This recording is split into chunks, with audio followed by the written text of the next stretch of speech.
Hello and welcome to this video tutorial showing Teamsite 16.6.1 Automated Content Translation, which is part of the Content Automation feature set.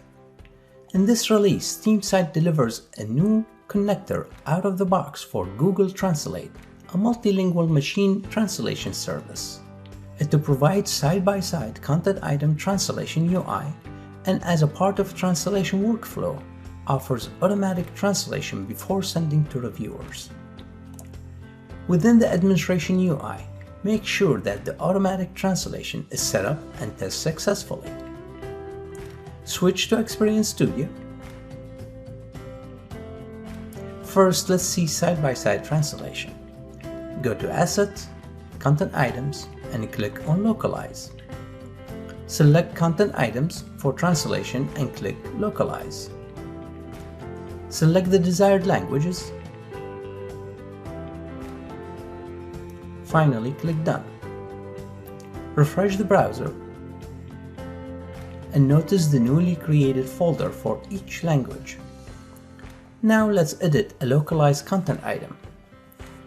Notice the new side-by-side view where the master copy is on the left and the localized copy is on the right, and both are still in the master language.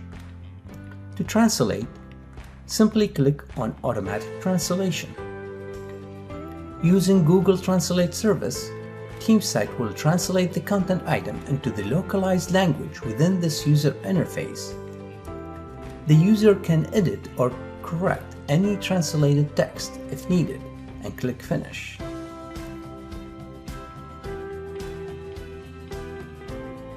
Now let's see how to batch translate as part of translation workflow. Back to the unlocalized content items. While localizing content items, this time select Translate.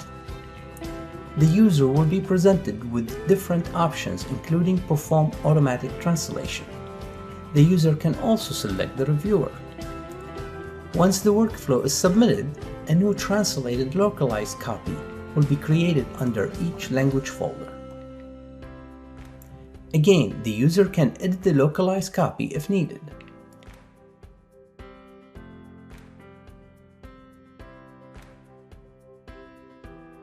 To see the workflow task, the reviewer clicks on Home, To Do, and opens the translation task.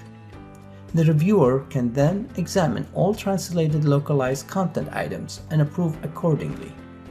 As you can see, Teamsite 16.6.1 offers a built-in automated multi-language translation solution to reduce a customer's overall costs and improve turnaround time for content translation, both individually and in bulk.